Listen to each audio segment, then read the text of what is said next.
Are you a podcaster? Maybe you've got that big idea and you're looking for a network to join. The multi-award-winning Ozcast Network can get your content to eyes and ears all over the world. Join now for the first month free, and you could be featuring this sound at the beginning of your podcast. Ozcast. Simply head to ozcastnetwork.com for details. Leon Byner is in. Just walked in. How are you, Leon? I'm good, thank you. Pull up a. Are you going to have a scone? Yeah, I'll have a scone. Good boy. How's your day? Good, excellent. What are some of your nice memories? Oh, Tell us while I get you a scone. people ringing up and needing help, and me just having to have the right contacts to help them. That's happened a lot. Yeah, there's a lot in having contacts. Yeah. Do you still have a contact book? Oh yes, it's in my head. That's interesting, because we're quite convinced that you have a Shazam mind. You hear a song and you can tell people exactly who wrote it and who sang it and what year it came out and all that sort of stuff. Yeah. How did that happen? Have you got a good memory per se? Well, I think I probably have. Good recall. You must have. Yeah.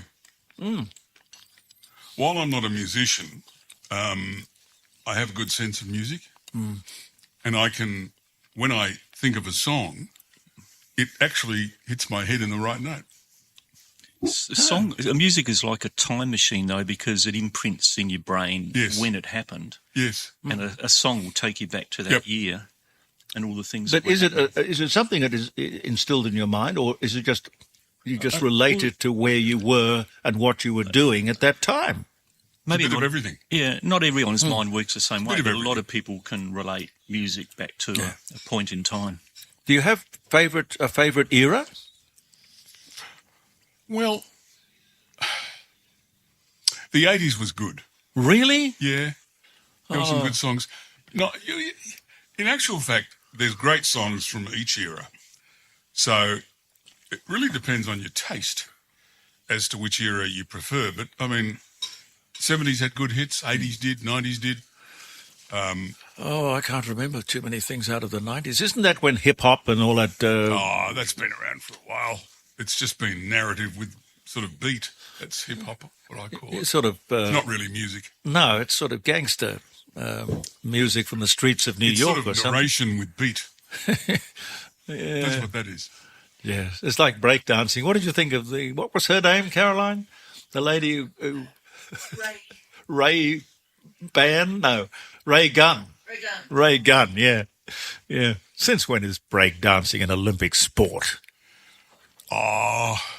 Look, it's an art form, but it's not a sport. No, I think it's a calling, or it's an occupation, or it's... Yeah. It's an art form. It's not a sport. Are you a podcaster? Maybe you've got that big idea and you're looking for a network to join. The multi-award-winning Ozcast Network can get your content to eyes and ears all over the world. Join now for the first month free, and you could be featuring this sound at the beginning of your podcast. Ozcast. Simply head to ozcastnetwork.com for details.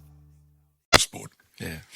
It's not like endurance where you have to train and get your oxygen intake up and all that sort of stuff. It's not really any of that. No.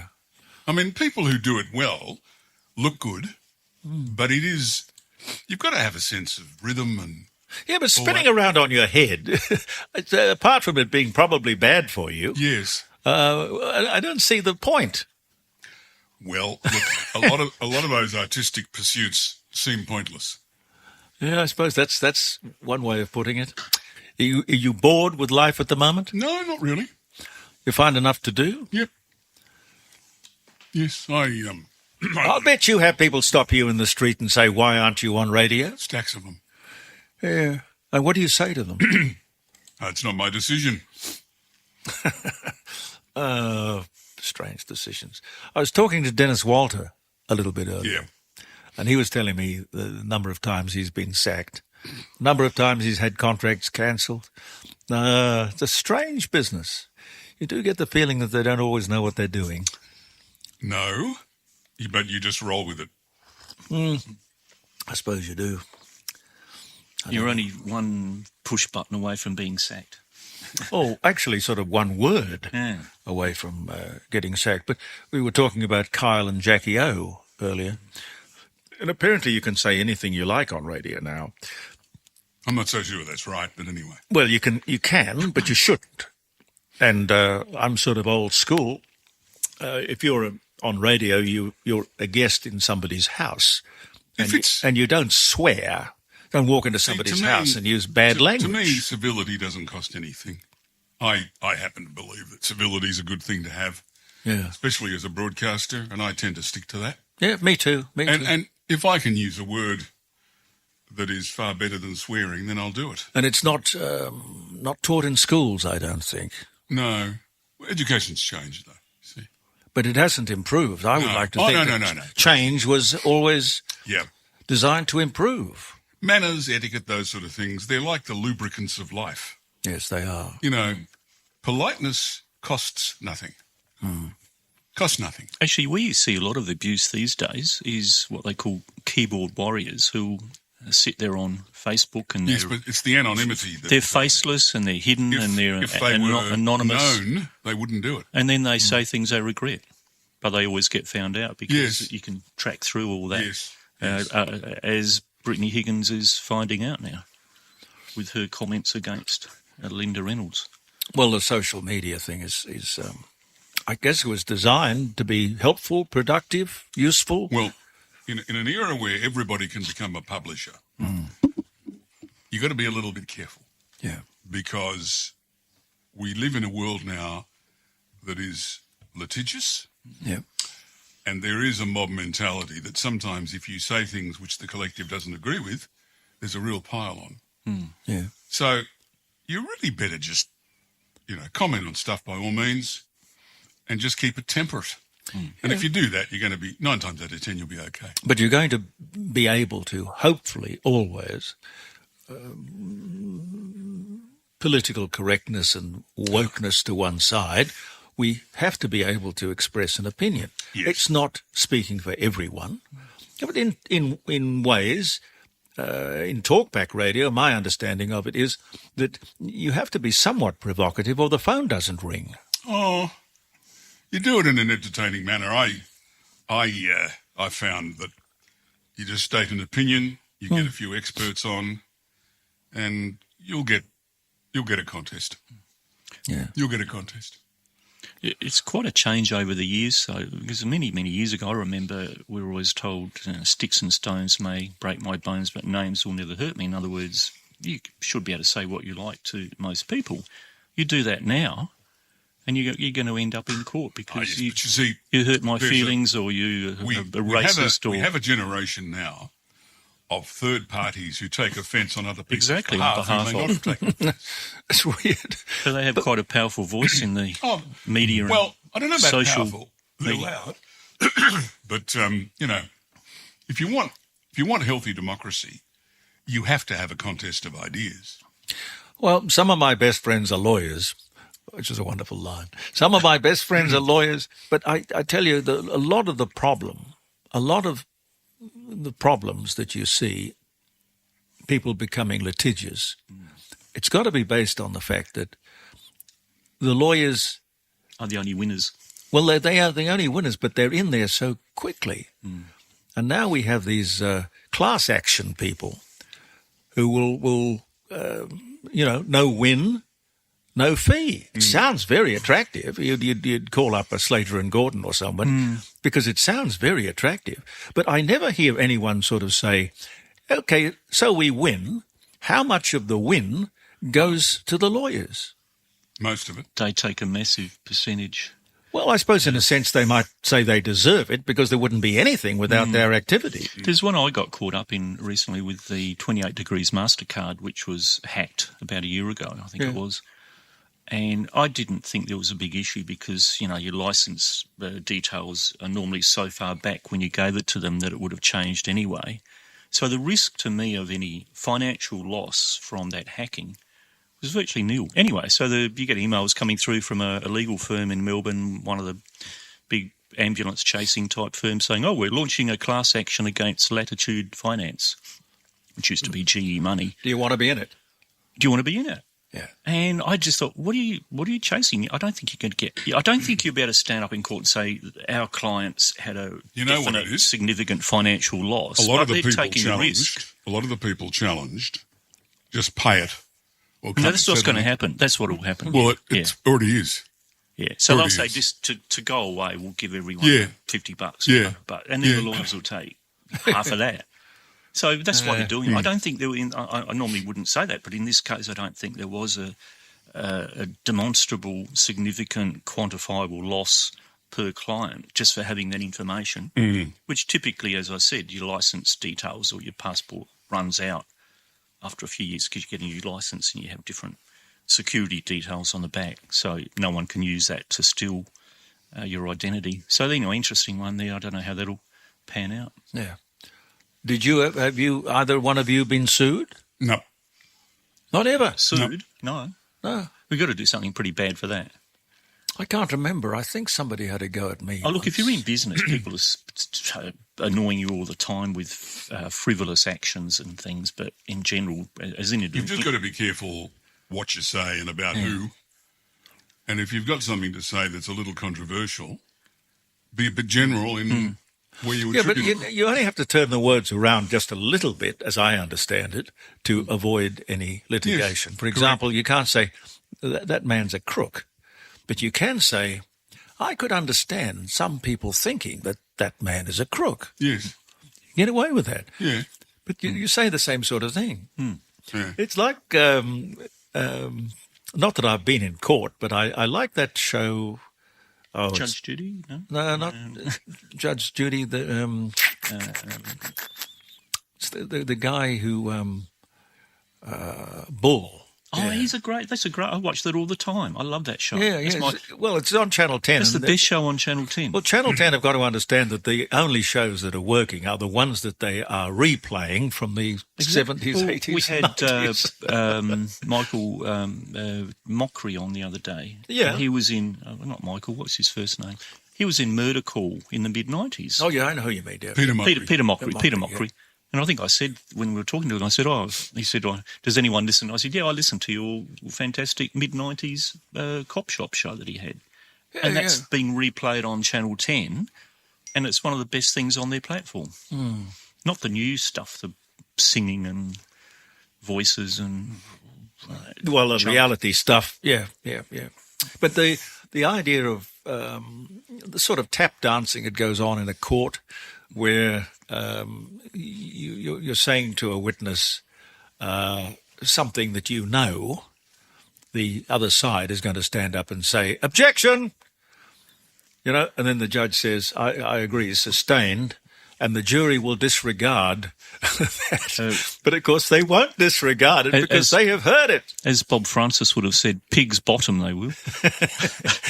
You can't unhear things. You can't, no. And I've been on a jury and Well, tell me about that. What was that like?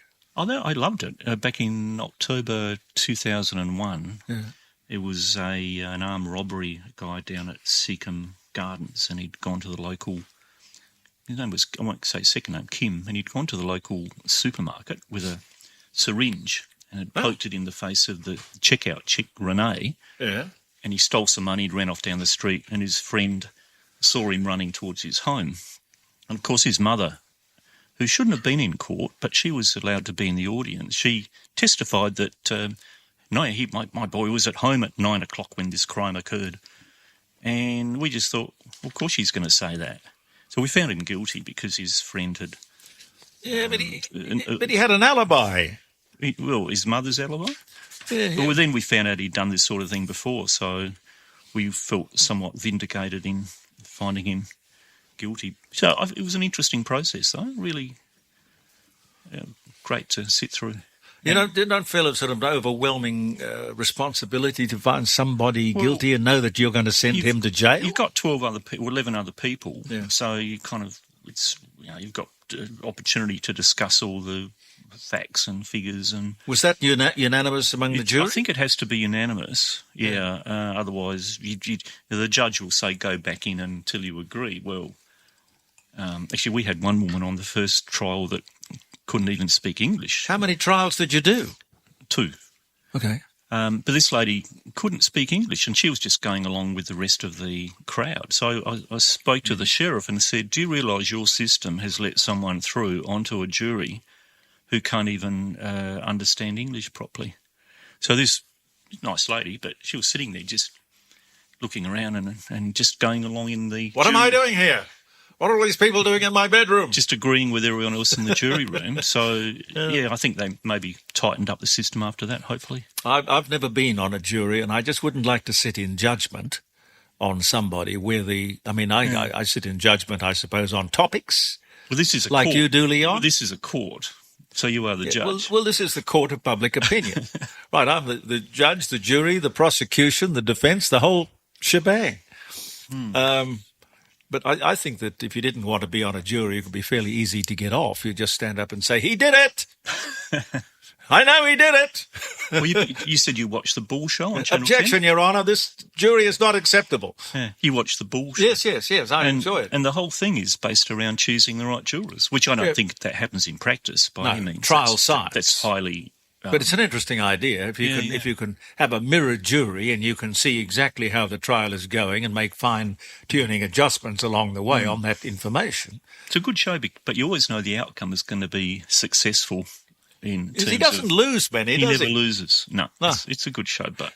What do you watch on television, Leon? The news. Yes. What else? I'm not a great consumer of free-to-air for entertainment, to be honest. Really? I find myself watching YouTube the most these days. Yeah, I watch the news. I watch news. No, stuff. YouTube. A little bit of that. Yeah. You've got it's the world's best TV channel. Because you can go back a long, long way on YouTube. Yes. Who invented YouTube? Does anybody know? It came out about 2005, and then Google bought it a couple of years later, and they integrated it. So now it's one of their advertising platforms. So if you don't pay per month, you get adverts. Well, I've got YouTube, and I don't think I pay for it. I think you've got YouTube Premium, which means you're paying $17 a month, as I do. I don't remember signing up for that. I think I probably put your credit card in for you when we were setting it up. Thank you, Tony. Because I make a big thing of the fact that I don't stream anything apart from this show. Well, you got your credit cards in there. Yeah, for the phone. For the phone, yes. But we sailed pretty close to the wind. Yeah, we've got $9 in there, so if you want to ring, make it quick. We boosted it up just now. So you can just press a button and spend some more of my money. That's right. Well, Caroline does it, so... yeah, well, why not? Why not? How are the puppies? Puppies are lovely. They're beautiful. Yeah. Do they sleep with you? They've got their own little bed in the bedroom, and they snuggle together. And they're very much part of the family.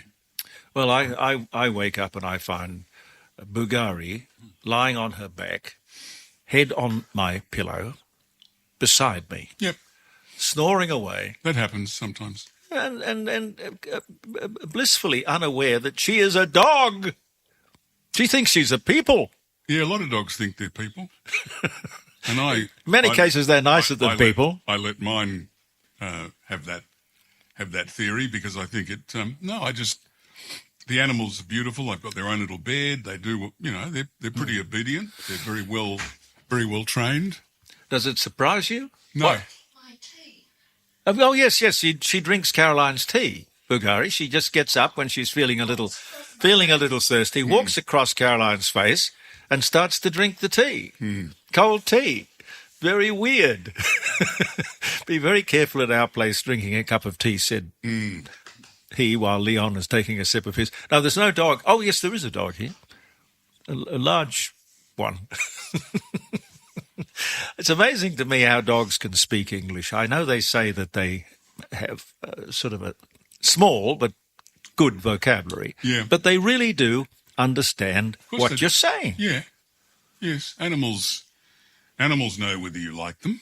Yes. And I've always been a dog person, so yeah. Whenever I see a dog, the dog will gravitate towards me. Let me ask you about this. Caroline reminded me that Alain Delon, French actor, he died at 88 just this week, he left a wish or a desire that his dog, when he died, would be put down and buried with him. Would you ever do anything like that? No. It sounds awful, doesn't it? No. Selfish. You don't deprive an animal of their life, and that's wrong. Yes. That's wrong. Yes. Very selfish. It's basically saying, well, if I can't have this, nor can you. Although the animal would be lost without its owner. But at the same time, master. If the person remaining shows care, which 9 times out of 10 they do, yes, that's a good thing. I wouldn't, I think animals are beautiful creatures. I think they're very selfish to say, well, if I can't have my dog or cat, you can't either. No, I wouldn't think like that. But if he was the sole person interacting with that animal, maybe the dog or the cat or the bird would be so upset. I heard this morning, Leon, that self-funded retirees are going to be asked to pay to go into a nursing home. Right? Now, if you have no money, it's okay, no problem. They'll just basically take your pension and it'll be fine. The problem is, if you look at the message that is sending, what do you think? Socialism. Yeah. If you can pay, I suppose you should. But the message is just awful. Yeah. It's saying don't be successful in life because it would be far better to enjoy your money, spend it, waste it even. Look, and then when you get to a certain age, you just... Are you a podcaster? Maybe you've got that big idea and you're looking for a network to join. The multi-award-winning Ozcast network can get your content to eyes and ears all over the world. Join now for the first month free, and you could be featuring this sound at the beginning of your podcast. Ozcast. Simply head to ozcastnetwork.com for details. get on the pension and become a burden on society. There's a very simple principle to this, and that is that if you prepare your own future and you have your own mattress on which to lay back and have some money, that's probably a good thing. But sometimes governments are a bit two-faced about this, because really what they seek to do, particularly once you start moving left, is they actually conspire so that you're reliant upon them. And if you're reliant upon them, you are obedient. Yeah. You got to do it. You got to toe the line. Yeah. The old saying is, my late father used to say this, the best protection against tyranny is to own stuff. Yeah. And it's right. Can I read you this? Yeah. I have a dear friend, I won't name him, but he sends me from time to time things that he thinks I might be interested in. Yeah. And it starts off, when taxes rise, the wealthy flee. They just leave. If you doubt that, politicians view the people as economic serfs to be controlled, just have a look at the state of California. It will convince you otherwise. California has been controlled by the left for decades. They were global poster boys for the green dream that has steadily drained the state of businesses, lots of successful businesses. They also embraced the sanctuary city for illegal immigrants while allowing low-value crime to go unpunished. The result is that their streets are filled with homeless, drug-addicted criminals, and ordinary people are looking at how they can flee, how they can get out. That's Marxism. The wealthy are leaving California as fast as they can. Some are not even waiting to find a buyer for their mansions as they look for safer and more attractive political climes. And it's costing them a pretty penny to do so. California has introduced an exit tax for businesses and individuals wanting to leave the state. It's reported to be about 0.4% of your net worth. That does not include the mansion tax payable when a house worth more than $5 million is sold, the tax starts at 4% and rises to 5.5% for homes over 10 million. Yeah. Now the state, run by Democrat Governor Gavin Newsom, is planning to tax fleeing residents for up to 10 years after they leave.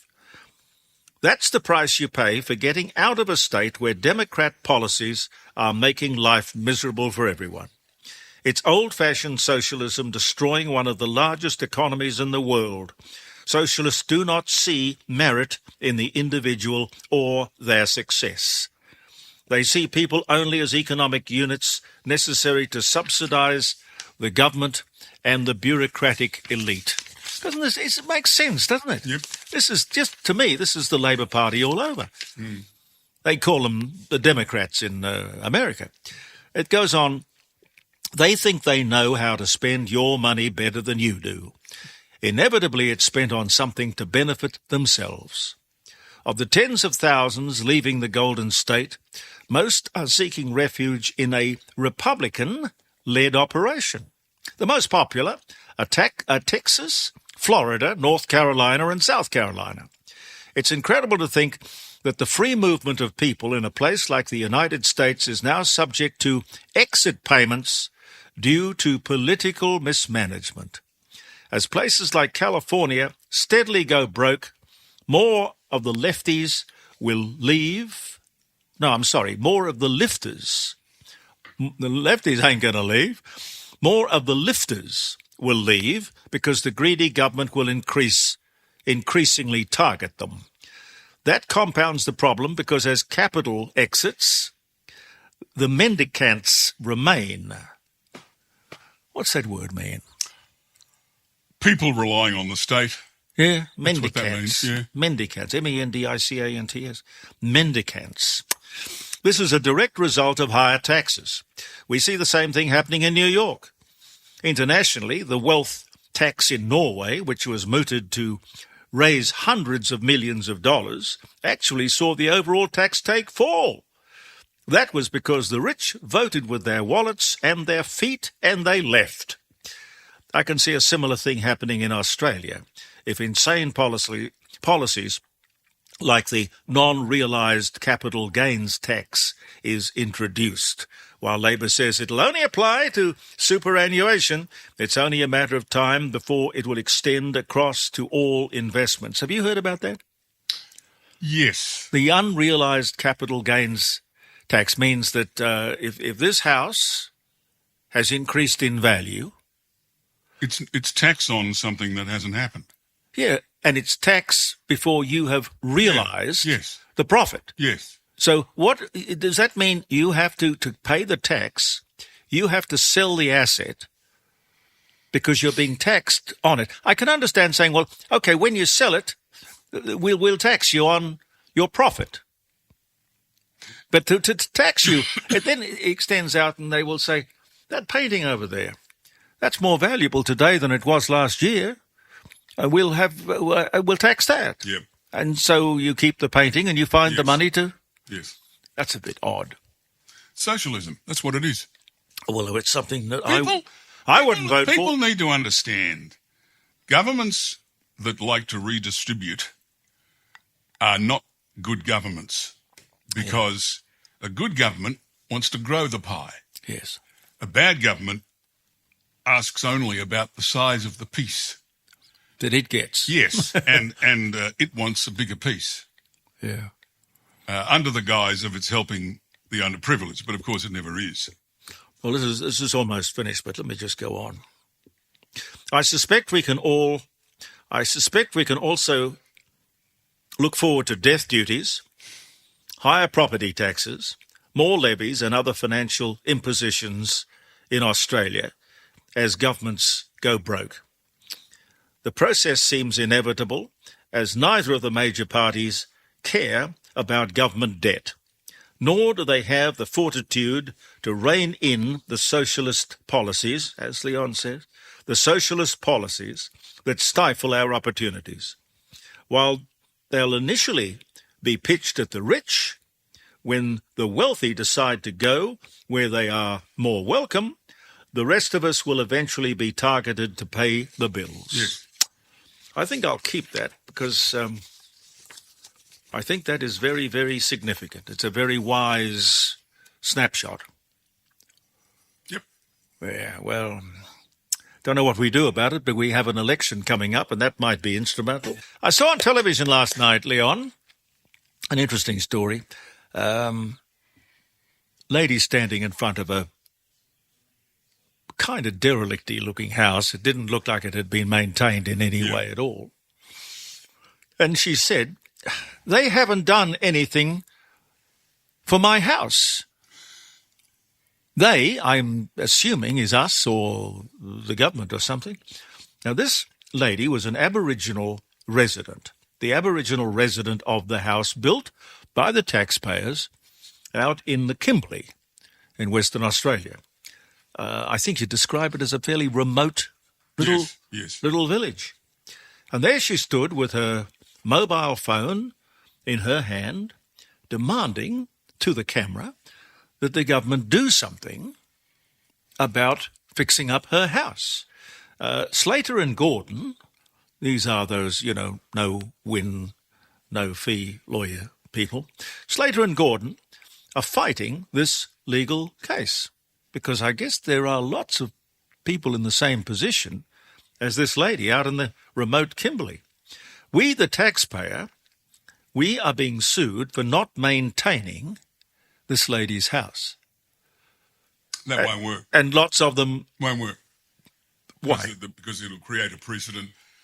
Once you have a property, you have an obligation to do certain things as a resident. But if you've got the government doing everything for you, you feel, I don't have to do anything. They'll do it all. Well, you know what? The average taxpayer won't wear that, and governments are unlikely to acquiesce to this because it'll create a tidal wave. Yes. They don't want that. Well, they might not be able to avoid it if they stop. They've got to stop this nanny state business where we will do everything. We'll wipe your bum if we have to. Yeah. Well, see, the best way to help people is to enable them to lift themselves. Yes, I totally agree with you. We should be taught that in school. It should be fundamental to all of our the tide is upbringing. Turning on this. Look, Leon, I hope you are right. The taxpayer is being sued for not maintaining these properties. Now, our mistake was probably providing the house in the first place. Because I don't know, with Aboriginal people, nobody seems to ask where the $43 billion a year that we, the taxpayer, give. It doesn't seem to go to the Aboriginal people. Yes. Must go somewhere, though. What about a forensic audit? Let's try and find out where the money goes. But we've been told that Aboriginal people live for 60,000 years, happily, without us, without white man or European thinking or European inventions or whatever. I don't know. I don't see why they need our money to either build the house in the first place or maintain it in the second place. For 60,000 years, who built their houses for 60,000 years? Can't beat self-reliance. No, can't beat self-reliance, and it's certainly not really all that obvious, I'm afraid. Now, the other thing I was going to bring up was... Are you a podcaster? Maybe you've got that big idea and you're looking for a network to join. The multi-award-winning Ozcast Network can get your content to eyes and ears all over the world. Join now for the first month free, and you could be featuring this sound at the beginning of your podcast. Ozcast. Simply head to ozcastnetwork.com for details.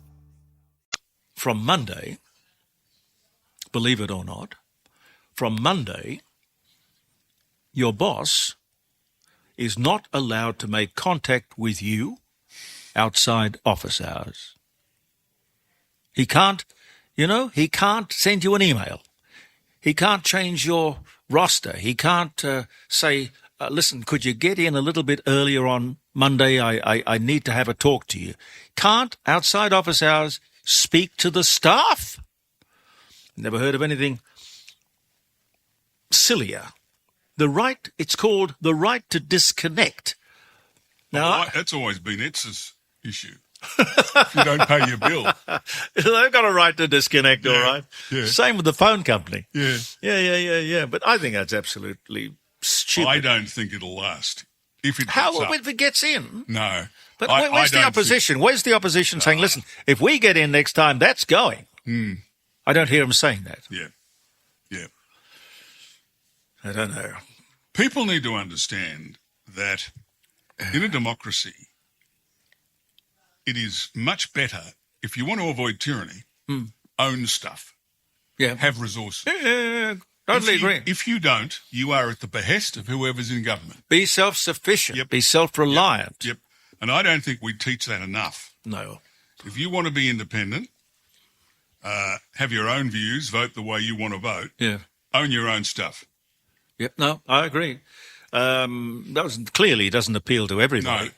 But this right to disconnect, where was the debate? Labor and the Greens pushed this thing through, but I don't remember certainly no public debate. No, there wasn't. I don't think there was any debate in the House either. No. I don't know. The road to hell is paved with good intentions. They think this is a very good thing for the worker. It's not. But if I was employing people, and I have, and no doubt you have, well, it's not them and us. You're part of a team. Look, And you've got to talk to the team. if you value people's contributions and you reward inspiration, which is what this is about, Yep. you do all the right things and make all the right noises for those people who show initiative, Yeah. right? Yeah. That's never going to change. Yeah. So my view is the less the state interferes with things, the better off people are likely to be. Simple as that. How do you get them? How do you unscramble the egg? It's too late, isn't it? Because you've got all these bureaucrats, hundreds and hundreds of bureaucrats, thousands of them, and their existence is only justified by their efforts to interfere with your life. We are administratively constipated, and I think that over time that'll reverse. How? People just say no. No, sorry. the public service grows. It doesn't shrink. I know it does, but you see, people like to be the masters of their own destiny. But do they?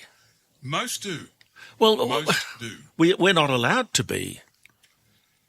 You know, look, we're talking about putting out the rubbish. You know, they've got rubbish police now who come and check your bins to make sure you've put the right thing in the right bin. Yeah. Yes. God, I don't know. Anyway, to me, if I'm employed by somebody, as far as I'm concerned, I work for him or her 24 hours a day. Yep. And I remember people who were very influential in my early days saying to me, look, in radio it's very tricky because, you know, I wouldn't advise you go into it because it's a little uncertain. But just remember, be the most valuable person on the staff, and you will probably be the last person they'll sack. But it all starts being valuable, and you don't be valuable by watching the clock and then saying 5 o'clock, I'm going home and don't you dare contact me. Sorry, I just came in after getting a cup of coffee. You're talking about these new federal government rules It comes in terms in. of It do comes not in. disturb. That's right. The right to disconnect. Yeah. Look, I mean, in a lot of roles higher up in companies, you do need people to be in marketing. If something's happening, if you're dealing with different time zones overseas, things happen, and you do need the ability to talk to people. And I think the federal government is providing for fines when this for is shown businesses to be a decision of a degree of folly, it'll be reversed. Everybody can see that this is not the way to go, but this is ideology. They knew the voice wasn't the right way to go either. I know. But look what happened to that.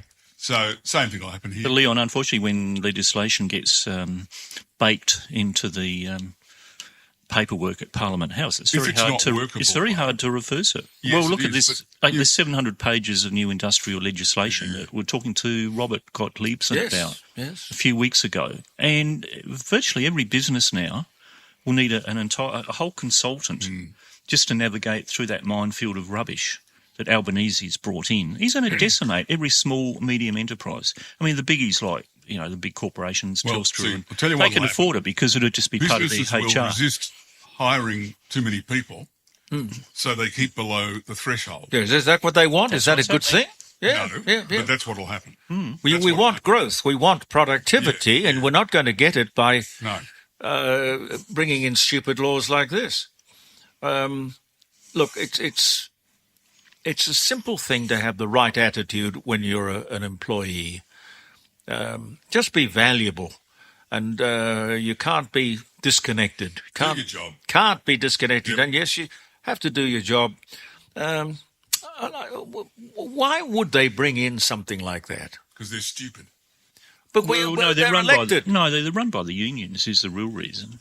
And as Robert Gottliebson said, this 700-page Absurd. industrial relations If they can't amendment. write it on one page, they shouldn't be writing it at all. Same with the Tax Act. It should be on one bit of paper. End of story. You know how many pages the Tax Act is? How many volumes, more likely? Yeah, well, it's a lot. It's sort of 70,000 pages. It's or something. ridiculous. It's ridiculous. No yes. one can. And it shouldn't be so complex that you need expensive tax lawyers to navigate your way through it. It's just absurd. Yeah. Yes. In my country, there would be one page of that. Yep. None of this garbage that we have to put up with. Well, in the Cordeaux cabinet, we would change a lot of things. What about you, Leon? I would probably do the same thing. Actually, I'd sack. You need to sack everyone and start again. Sack all the NDIS crap and get rid of everything and just build it up from nothing. And you'd actually have something that you could run the country with half of the taxation we pay now. Yeah, and do it as a meritocracy. The best person for the remember job. this, Jesus accomplished all he did. 12 apostles and no press secretary. Yes, and you It's a could bit of say a the lesson, same isn't it? thing. It is. It's a great demonstration. But it is also true that our first premier, well, not our first premier, possibly our best premier, I can't think of his name. Playford. Playford, Yep. yeah. Yep.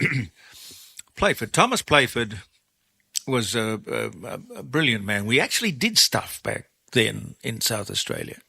The Housing Trust and the Electricity Trust and everything was just working terrifically. And we had a Premier's Department that consisted of 3 people. Yep. And Electricity was probably 10 cents a kilowatt hour. Now it's 50, 60, 70. What happened to the Torrens Island power station? Well, they've actually, I think they're in the process of shutting down one of the two. There's Torrens Island A and B, and I think one of them is gone and the other one is going. There's a war on coal. Well, no, they're gas-fired. Yeah, I know, but there is a war on coal, and what people will soon find out, that without selling it as we do for a lot of money, a lot of social programs wouldn't be funded. Exactly. So how can we have... They're going to discover this sooner rather than later. But You watch. they don't know that the Chinese and the Indians are buying our coal for the purposes of generating electricity. Of course they do. So it doesn't matter where they're burning the coal, it's still a problem to the environment. These people are mad. China is still building new power stations every week. Yes. every Coal-fired. Coal-fired. Coal-fired power Is anyone stations. criticising them? No, of course not. No. Yet we were forced to tear ours down. Yeah. Well, you see, that's the joy of socialism. Well, People are going to watch this. Look, Actually, Maria was spot on before when she brought up the topic of transmission lines losing energy. And I think you're talking about someone who was trying to export power from Darwin up to Singapore, which is actually absolutely absurd. You do lose a huge amount of 10, 20, 30, depending on how long the run is. And that is the longest underwater cable. There's no cable as long as that. Yeah. But you do lose a lot of energy in transmission, which in support of solar, one of the good things about solar is the generation is right at your house. Yeah. So even though it doesn't always pay, according to how much you spend on it, it may not have a great payback period. You at least have the generation exactly where you need it. You don't lose anything. Yeah. And that's a good example. Just going back to the right to disconnect law, which comes in on Monday, and as I say, it came in without any debate. And I think it's going to be a big problem for small business. Yeah. For small business has a year to adjust. But big business, or business generally, they've got to put up with this from Monday. It's as you've said, it's an incentive for people to maintain a small business when the government should be concentrating on getting small business to become big business. There's an old saying, how do you get a big business or a small business? You just take a big business and wait, and it'll diminish. Well, there was a joke about young Warwick Fairfax, which I won't go into. Yeah. Here's another one which is kind of strange. Brain injury associated with the military. Now, it seems that there's a thing called shock. It's sort of percussion or shock waves that occur when a weapon is fired. It could be a pistol, a rifle, a grenade launcher, whatever. Now,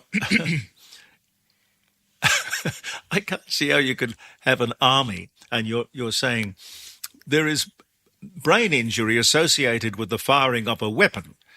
Well, you just don't join the army, because how are you going to run an army if they aren't going to... Well, you're going to wear earmuffs. Feather dusters. Yeah. Bows and arrows. Yeah. I find that strangely hard to understand. Did you see the report that the NAB did, National Australia Bank, on Australian red tape? The National Association of Bureaucrats have made a recommendation that we can cut red tape, but do it lengthwise. Okay. Make more red tape. Yes. Make more red tape. Yes. Well, the state that is tied up more than any other state in red tape, according to the NAB, is Victoria. That's the worst. Yeah. But the whole country has a problem. Yes, of course. With red tape. Administrators. Yeah, rules and regulations.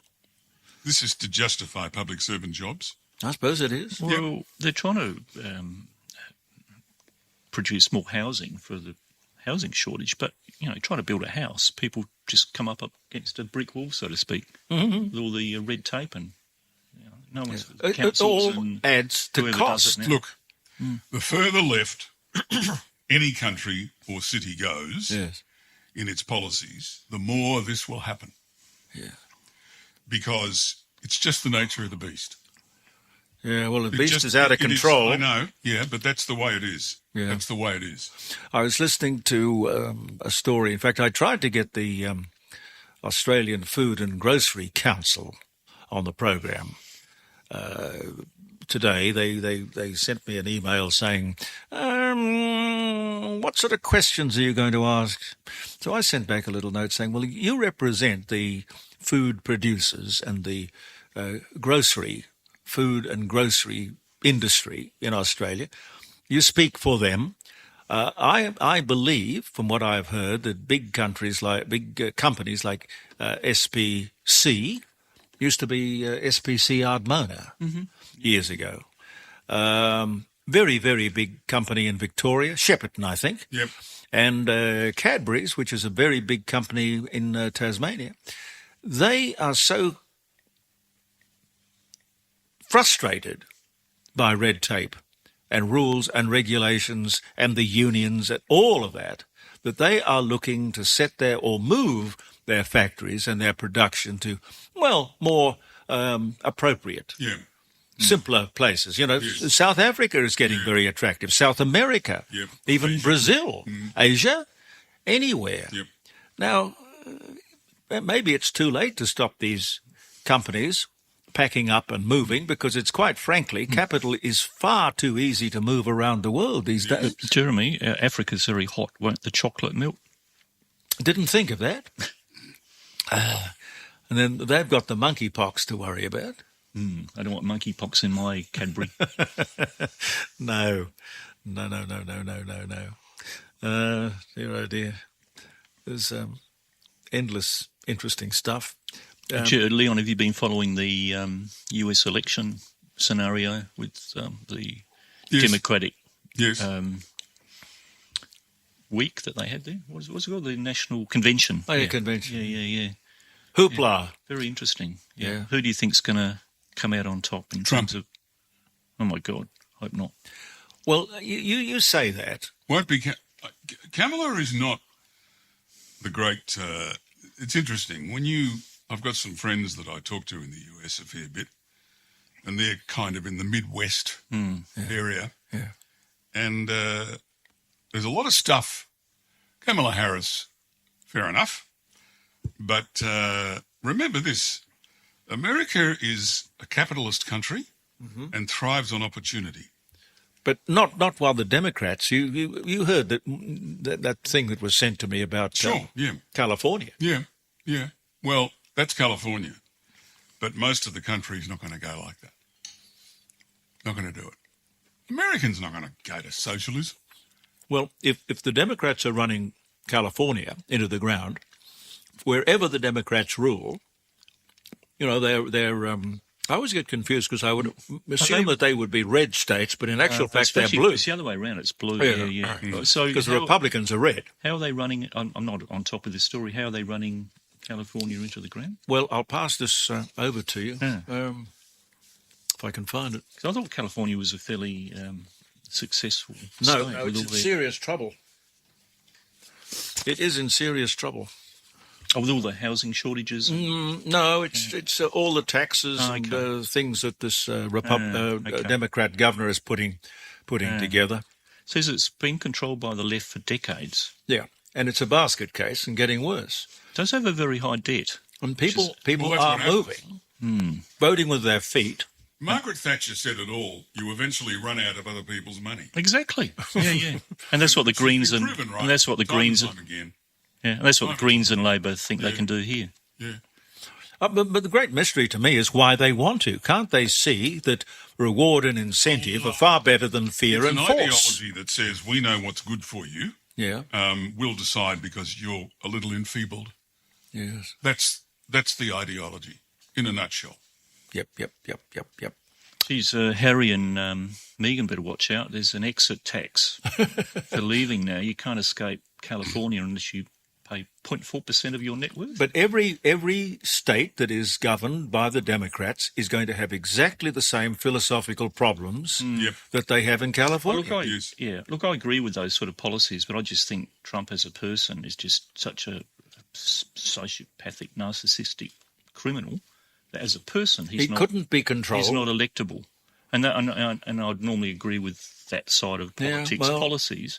But as a person, and even his stance is no better. But what are you frightened he'll do? Well, he's going to try to dismantle the legal system to his own benefit so that He won't be able to do that. Well, he's already stacked the Supreme Court in his favour. Yeah, but see, the Constitution, they can't change it. Are you a podcaster? Maybe you've got that big idea and you're looking for a network to join. The multi-award-winning Ozcast network can get your content to eyes and ears all over the world.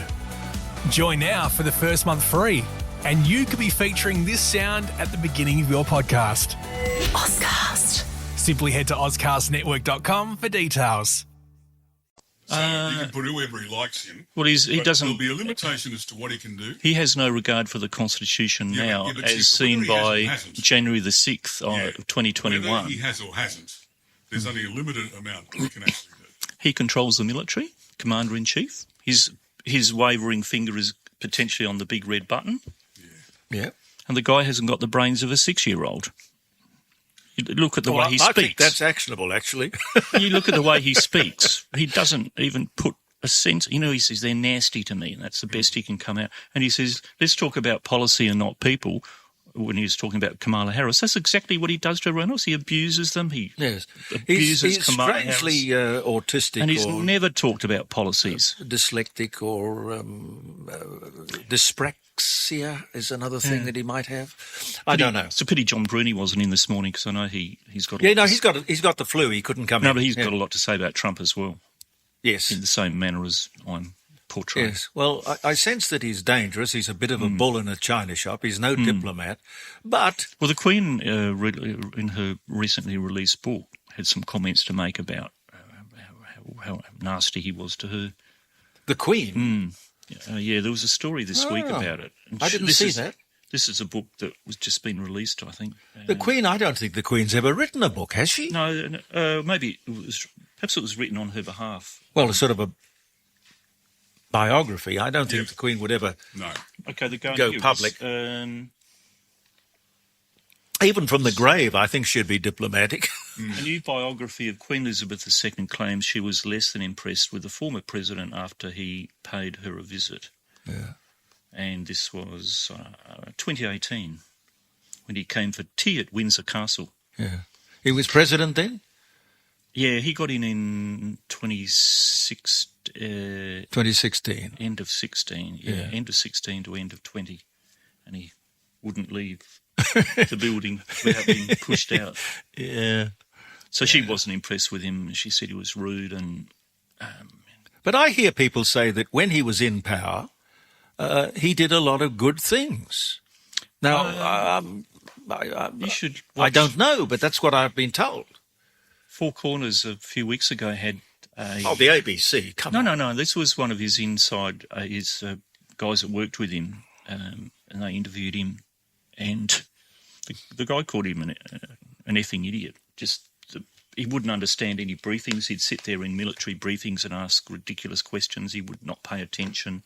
He didn't take his job seriously. And I know it might be a bit biased with the ABC, but I think it was a good window into people that actually had to work with him for those 4 years, and to hear their honest comments about him. Yeah, so it's a really great show to watch, because I just think he's too dangerous a person to contemplate coming back. Well, clearly a lot of people are contemplating. Apart from being deranged, demented and narcissistic. Why don't you tell us what you really think? Well, he is. I mean, it's a fact of the matter. Yeah. He's not fit for purpose. For office. I agree with Leon. I think there's a strong possibility that he will be elected. Well, I think heaven help us. Well, I say heaven help us about the other side, because California is a microcosm of exactly what this woman would do on steroids.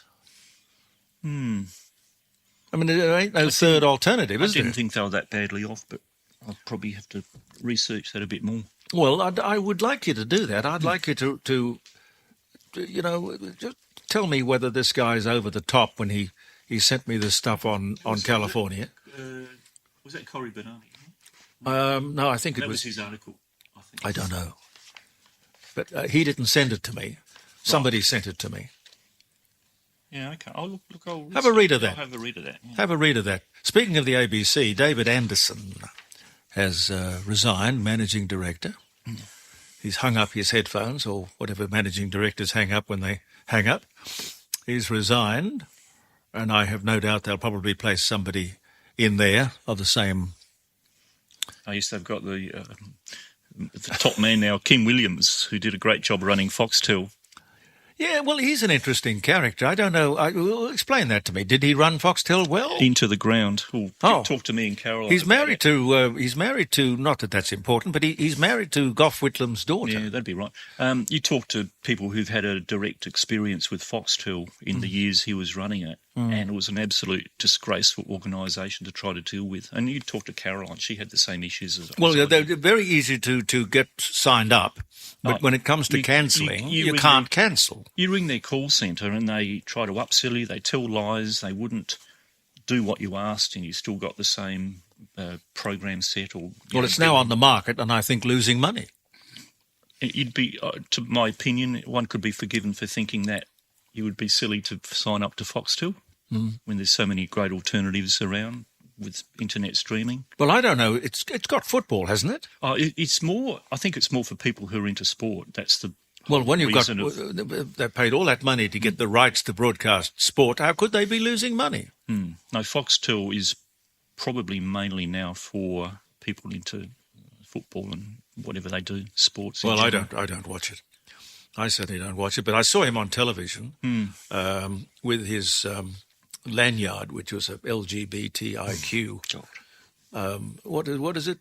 Rainbow thing. Yeah, this is the other thing, isn't it, with these big corporates and ABCs and Qantas and Woolworths. They think it's their platform, to use to push their They ideas. think they forget it's the shareholders who own it. They think it's inclusive, but the point is, you're only included as long as you see the world as they In their way, see yeah. the world. Well, Alan Joyce, who's a business advisor, reckons that companies ought to steer completely clear of this because as soon as they take a position, a reasonable proportion of their market, absolutely, he's goes. alienated. So they are much better Yeah. taking a completely neutral Be position neutral. on this. Well, Alan Joyce That's what he used tells them. Joyce used Qantas planes to emblazon his Aboriginal. He's the first A220 delivered the other day. Aboriginal, certainly his ideology. painting LGBTI pictures on it, and what else has he done? Woolworths with their in-store promotion of the Voice. Well, that's right. I mean, a lot of corporates did. The They won't do AFL. it again.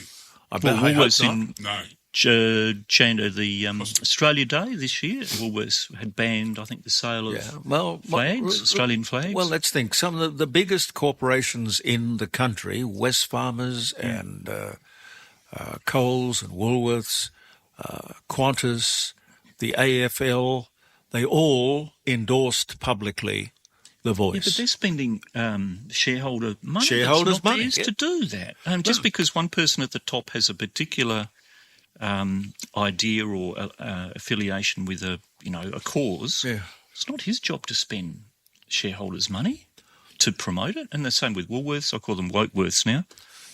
I think it's just totally inappropriate. Okay. And it doesn't flow through well to many customers.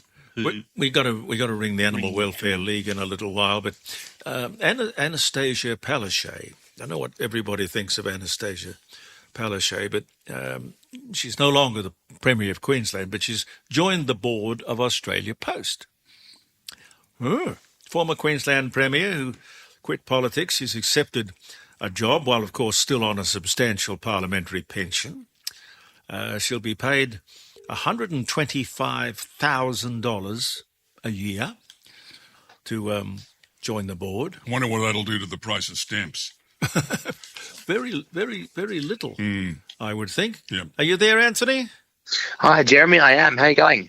Good. Just hang on for a second. Hang on there. Hang on for a second. I'll just finish this. I can't see what Anastasia Palaszczuk would add to the board. Cost. Yes. Well said. But I guess she's got contacts and influence, maybe.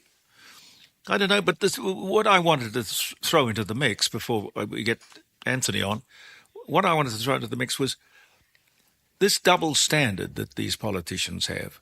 They can leave politics today and they are on their pension for life with all the other perks, and they can go and get a job this afternoon. Yeah. And that job does not affect their pension. It should. For mere mortals, it does. Yes. You know. Or you do it either Yeah, sure. we have their system or they have our system, but they Yes. can't sort of have this separate system. That's fair, isn't it? Yep. Are you a podcaster? Maybe you've got that big idea and you're looking for a network to join. The multi-award-winning Ozcast Network can get your content to eyes and ears all over the world. Join now for the first month free, and you could be featuring this sound at the beginning of your podcast. Ozcast. Simply head to ozcastnetwork.com for details. Totally agree. Because if I'm on a pension, that pension is affected dollar for dollar Yeah, of course it is. with every day I work. We need to do a audit of the ruling elite and ensure that the rules that apply to the mere mortal apply to them. Simple. Look, I couldn't agree more. Simple. As an animal lover, you will appreciate this segment, Leon Byner. I've got Anthony Cochrane on the line, and he's from the Animal Welfare League. And we're going to try and find I don't know, Anthony, is it a pussycat or a puppy dog? What have you got? So I wouldn't call him a puppy dog. He's 7 years old. Oh, But he is a Kelpie, and his name is Boots. Boots the Kelpie. Yeah. What's he look like? So he's black and brown, a traditional kelpie face, body, etc. He's got brown boots, I suppose, which might be why he's called Boots. Black body and a bit of a brown face. Brown socks, brown boots. Yeah. How did you come by gorgeous. I don't know. We're having a lot of, I guess, people in the community rehoming their pets lately, just because of cost of living and the rental crisis and such. So I would imagine he's a surrender. That must be the hardest decision that a family can make. You know, I can't afford to keep the dog, or my landlord won't let me keep my dog. I think that would be shocking. Yeah, I couldn't imagine how painful that must be. Just awful. So Boots is desexed, vet checked. Yeah. Yep. Vaccinated. He is. Microchipped. He's a lot. Microchipped. Yep. We set pets up as much as possible so that they can enter their new homes, their new families, and don't have to worry about a thing. All right, that sounds lovely. How much? He's $250. $250. Does he come with a bandana? He's not wearing one in his photos, but I'm sure we could organise something. No, I don't know. I was trying to think last week what that bandana does. It's sort of it's got pheromones in it or something, has it? Yeah, so certainly you can. I can't remember what it's called for dogs, but for cats there is something called fell-away spray that you can certainly spray on their bed or their blankets, whatever, that does help calm them down. There is an equivalent for dogs, but I can't remember what it's called. Does that work on children? You're asking the wrong guy, Jeremy. Okay. I'll try it and let you know. Sounds good. Okay. Now, the Animal Welfare League, what's the website and what's the phone number?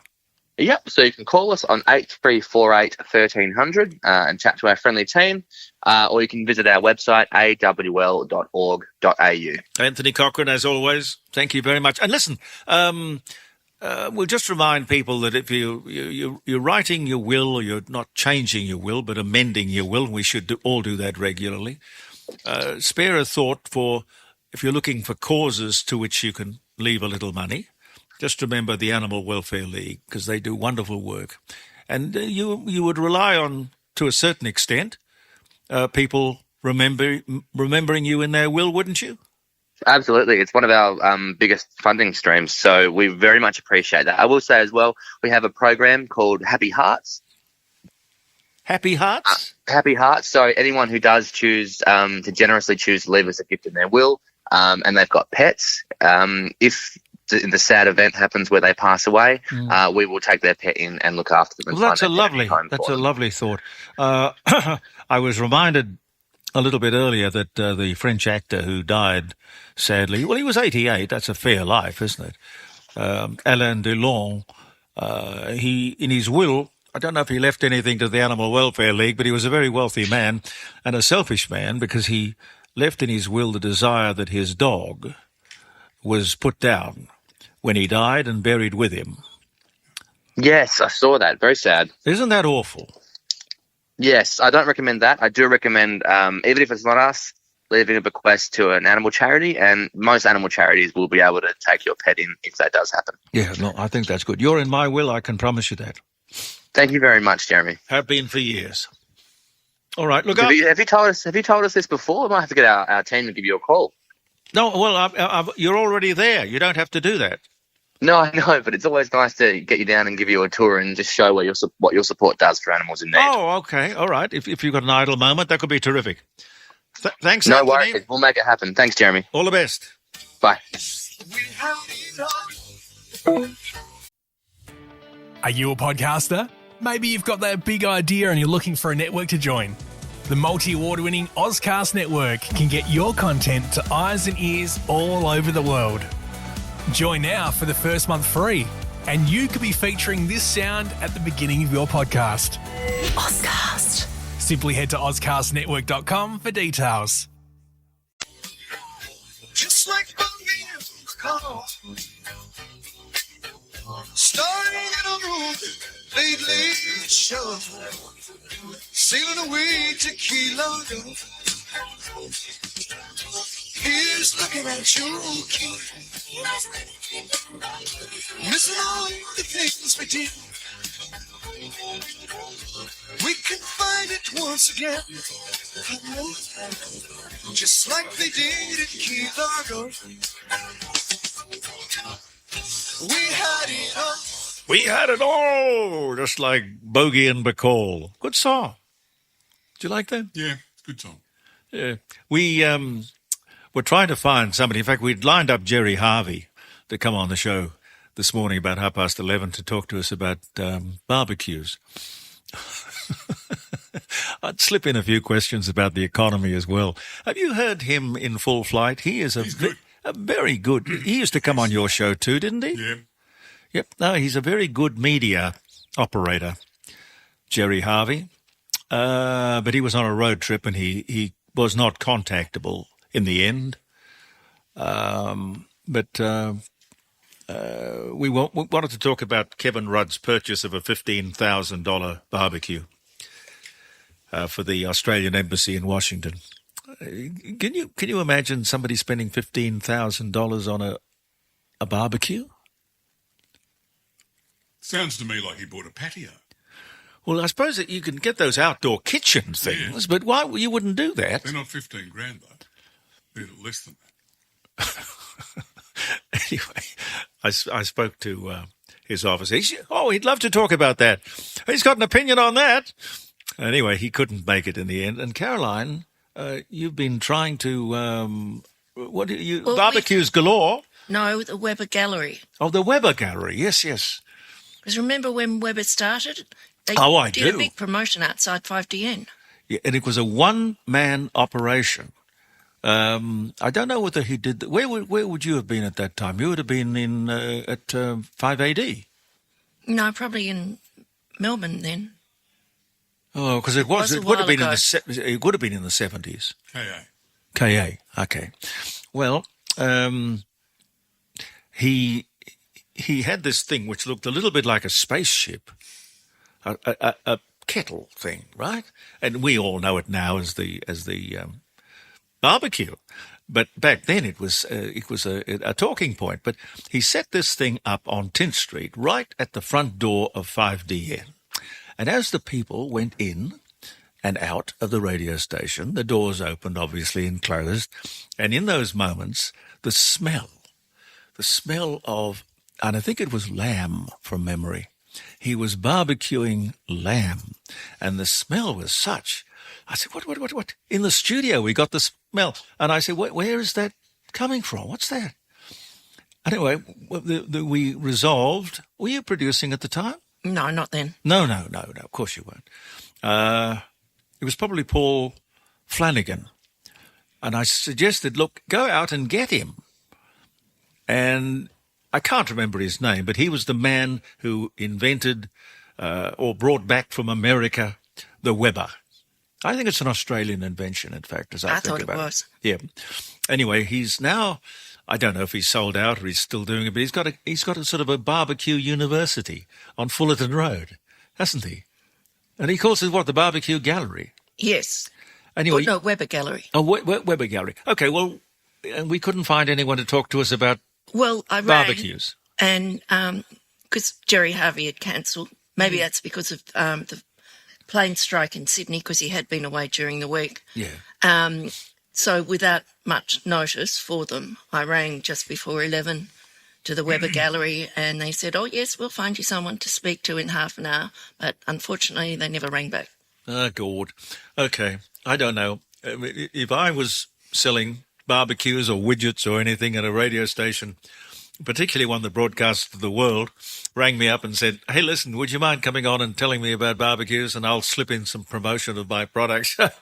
Why the hell wouldn't you do it? Anyway, a missed opportunity, fellas. So sorry.